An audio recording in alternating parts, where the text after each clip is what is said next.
Coming up on Kochie's Business Builders, we find out how to bounce back after getting ripped off. Visit an urban gin distillery to see the importance of planning and get some tips for success from League.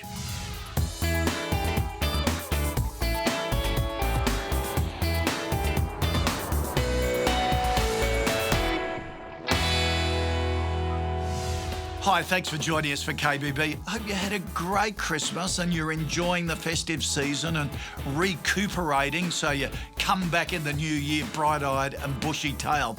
And we're going to help you today because we have a huge show starting off by helping a business that's been cheated by another. Then we visit a Sydney-based gin distillery in the festive spirit to see how they set long-term plans. And there are some words of wisdom from skincare company League. So lots to look forward to. Let's get started with news you can use.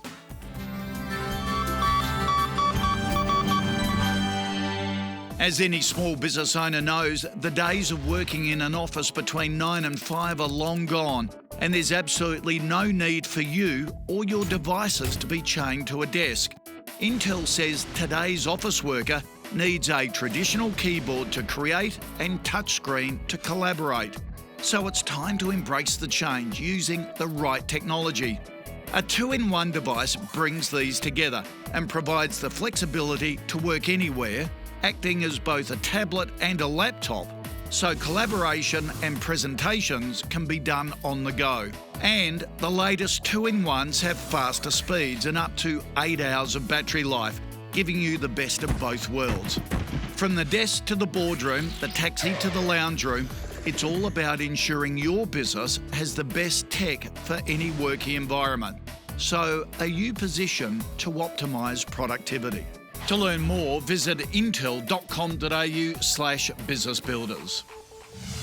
Rachel Bateman has been running diverse interior linings with her husband on the central coast of New South Wales for 14 years. A few years ago, her business was hit by a Phoenix company who deliberately liquidated to avoid paying its debts. Now, to help her out, we sent in Michael Seddon from the tax office to share warning signs to watch out for, tips to bounce back, and how to get revenge. Hi Rachel, you and your husband run a great business up on the Central Coast, Diverse Interiors. Can you tell us a little bit about it? We've been around for 14 years now.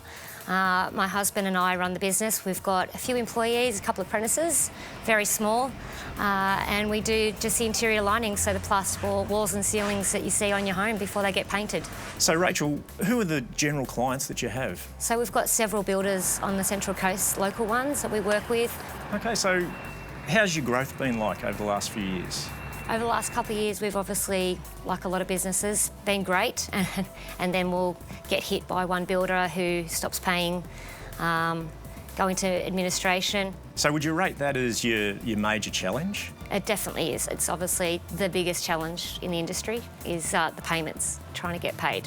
So do you want to talk us through that challenge? Okay, so several years ago, we had the unfortunate circumstances of being one of the tradies that got done by a Phoenixing company. It started to get paid well at the beginning of the project, and then the money dried up. And we were talking big money for us. It was about $100,000 plus, which was big for a small business like us. Absolutely.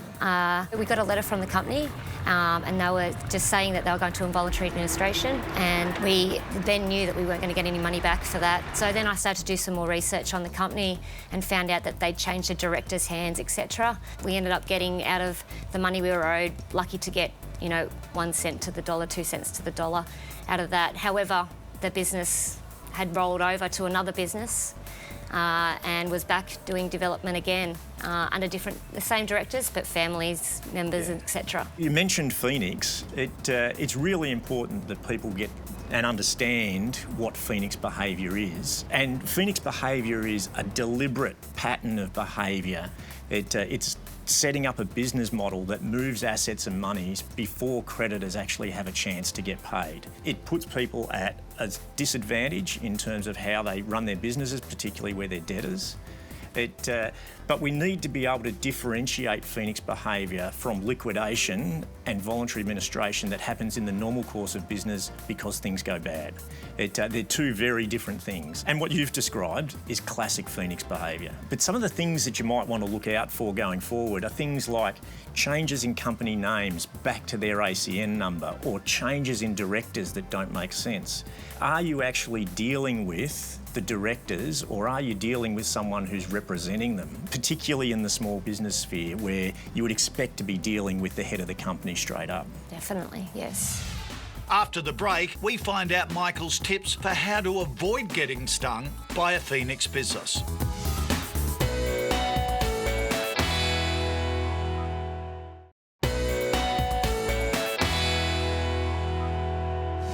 Before the break, we met Rachel and heard how she was owed over $100,000 by a client. Now it's time to find out what she can do from here and get revenge. You're fairly savvy now, by the sounds of it, and your interactions. In hindsight, what would you do differently?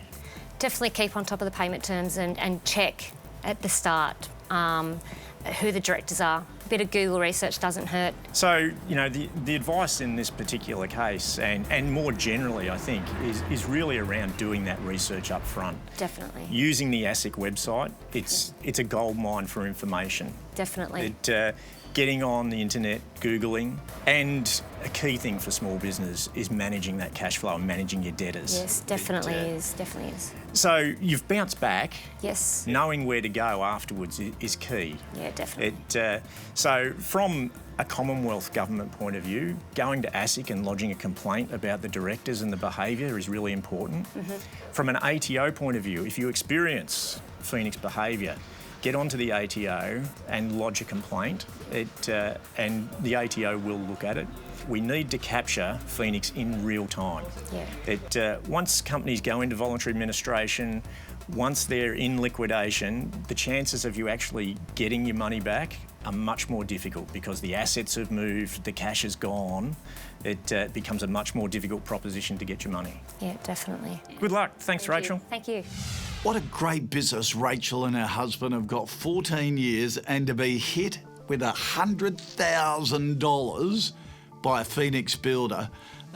Michael, it is a tragedy for small business. Can send you broke, can't it? Oh, absolutely. David, this is a typical deliberate pattern of behaviour where basically they set up their business in a company, they strip of its assets and income, and then they liquidate the company and don't pay their debts. But it's so annoying for other small business owners because we work so hard. Yeah, it's terribly unfair and it doesn't ensure a level playing field. And so we sort of suggest looking for those signs that are important in business. If they change the company name, but they still use the same premises, same people you deal with. Yep. And how can you check ahead of time? Say you've got a bit of an inkling in the back of your mind, something's fishy about this. What should you do? Well, I reckon secondly is also to do some searches. Yeah. I think search some of the state, government and Commonwealth databases like ASIC, checking on company registrations and their directors and some of their history, and also do some Google searches. You might find some court matters and some media articles. Okay, so you've been stung. Like Rachel, she's lost $100,000, and she's probably sitting there thinking, oh, well, I've been stung. I've just got to accept it.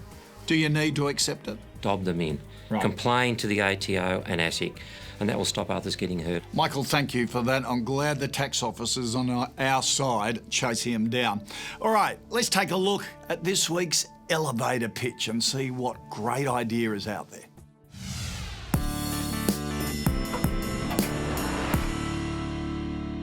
Hi, my name's Gemma Lloyd and I'm one of the co-founders of Diverse City Careers, or DCC.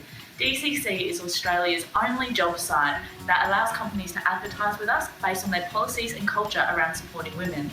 In 12 short weeks, we've already got customers on board such as PricewaterhouseCoopers, Q Clothing, Origin Energy, IBM, Lang O'Rourke and Minter Ellison, and had over 33,000 views onto our website. We really need some help to take this to the next level and get the word out there. We've proven that this business model works and would love your advice. Looking forward to hearing from you. Good one from Gemma. A lot out there. What do you think, guys? I think it's a little bit different. I haven't seen anything like that that's just totally focused on diversity. I know from Intel, we're very much a male-dominated sort of environment. So I think if you are looking for female engineers or female tech support, for instance, it's nice to be able to go to a portal where you are really focusing on one particular diversity group. Right, okay. Ben, what do you reckon? Diversity is really a topic of the moment. Most companies are really thinking about their diversity strategy, how they're doing it. So to be able to do something around diversity would be very important and very topical for now. One of the key challenges is how she's going to drive unique visitors to a website. How are people going to learn about her? How are they going to get on board and know where to go? And what would you recommend she do? It's going to be really a hard graft in terms of getting chicken and egg. They need to get customers in terms of the big companies on board, and that should then drive employees to come and find them. Yeah. I think it's all going to come down to her marketing strategy around this. As the other guy said, diversity is really big. It's a niche space. You look at, for instance, One Shift with Jen George, and she's really cornered just people looking for casual work, for instance. So the more niche that you can go now with job sites, the more concentrated of a certain particular segment of the market that you'll get. It's all going to be down to how she markets that and how she gets that word out there.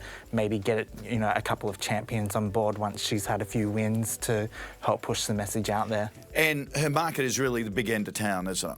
Small business just want to get the best person, whereas the big end of town, they've got to tick off a lot of these behaviours that may be set globally in terms of increasing the percentage of women in the workforce, or especially around technology and so forth. I mean, she's got some big names already. She's got IBM, PricewaterhouseCoopers, as she mentioned. So I think she's going down the right track. Okay. And definitely piggybacking off those big names is really important because that gives you brand credibility out in the market. So Gemma, great idea, but the team say it's all about the marketing and it's all about the niche. Coming up, we visit Archie Rose, a Sydney gin distillery, who tell us why it's worth doing the hard stuff. Don't go anywhere.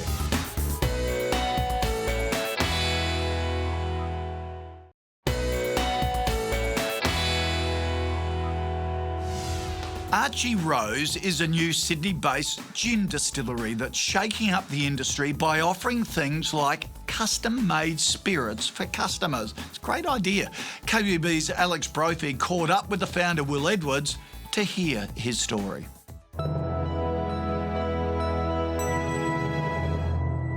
Mate, 26 years old, running your own distillery. You must be pinching yourself. How did Archie Rose get started? It was a pretty long story, actually. I mean, I'd been keen to start a distillery since I was about 19. And from then, it was this nagging idea that stuck around for a number of years. But it wasn't until I'd gone down the corporate path for a couple of years that I decided, I've got to invest the time and sort of the research and figure out why no one had started a distillery in Sydney for so long. And what's the biggest challenge been opening a venue in Sydney?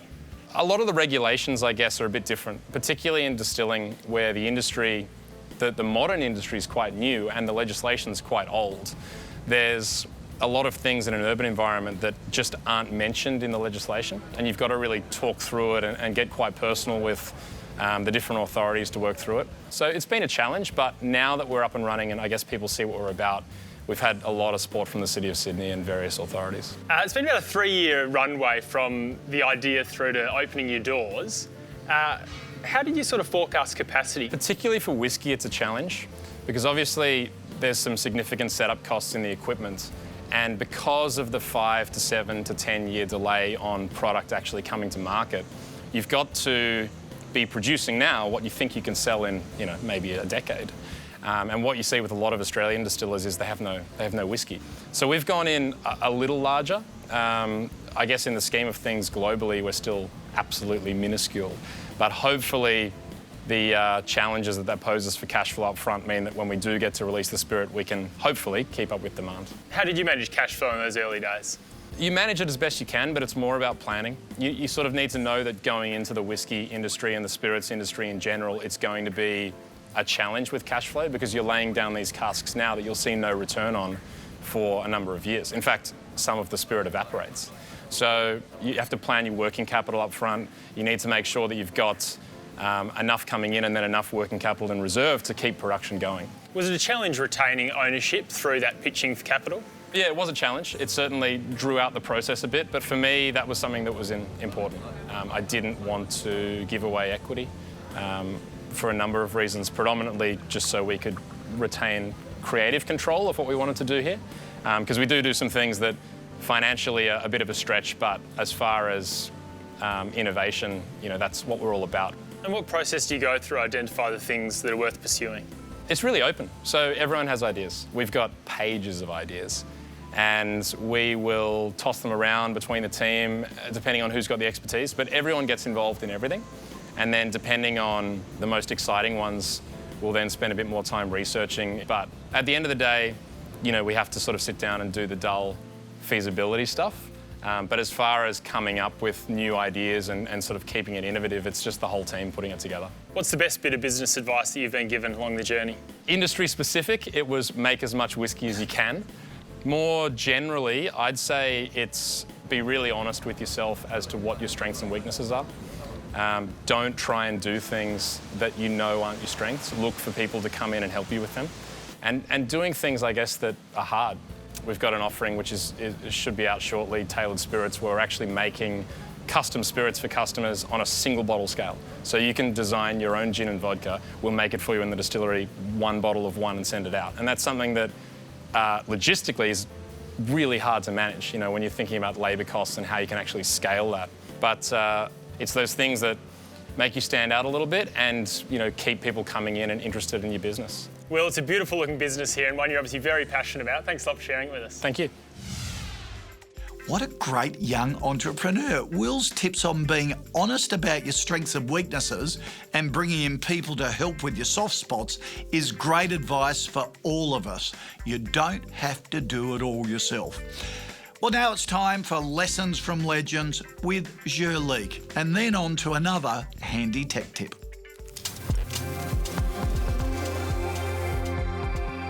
My name is Laurence Crussol. I'm a managing director for Jurleek International, an Australian skincare company born in South Australia nearly 30 years ago. Being in the retail industry, my tip number one is about customers. Make it easy for a customer to shop, make it easy for a staff to sell. We all have in mind a very poor customer experience, so don't do that to your customers. If it's complicated, make it simple. If it's hard, make it easy and take it as your number one obsession. My tip number two is about people. Hire good people, no exception, and even hire people that are smarter than you. Why? Because if you do that, people around you might do the same. And you will end up with a group of people, very smart people, working for a smart company. My tip number three is about strategy. All the principles that are important to you that you want to drive in your company, including behaviors, needs to be cascaded down all the way through. If you don't do that, you will leave a lot of opportunities on the table. Good luck.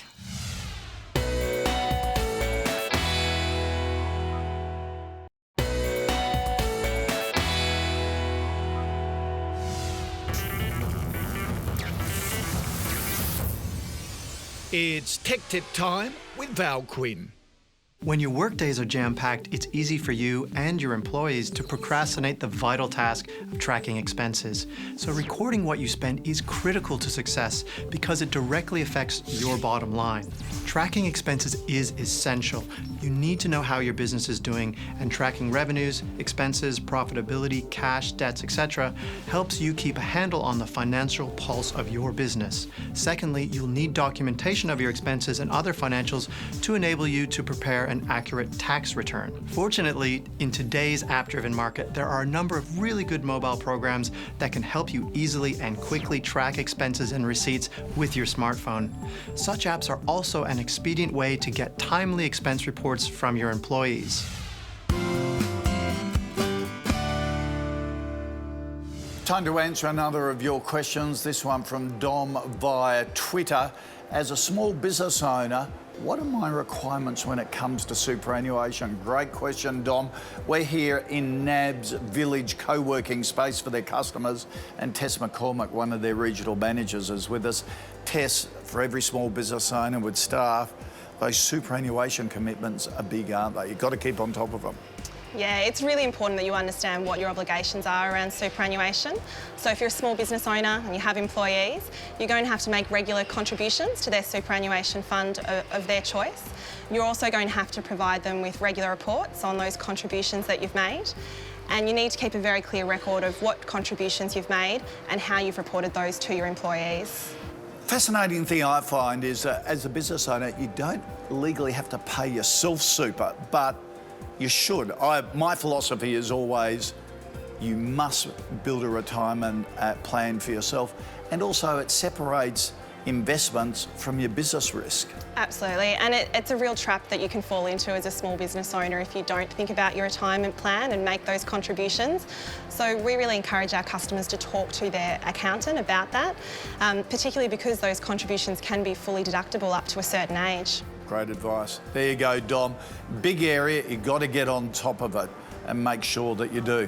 All right, any more information, go to our website, kochiesbusinessbuilders.com.au, with a whole raft of information on running your small business a whole lot better. In the meantime, we will catch you next time. Coming up on next week's show, we find out the secret to brand positioning. Visit a mumpreneur changing the health food scene and get another lesson from a business legend. Catch you then.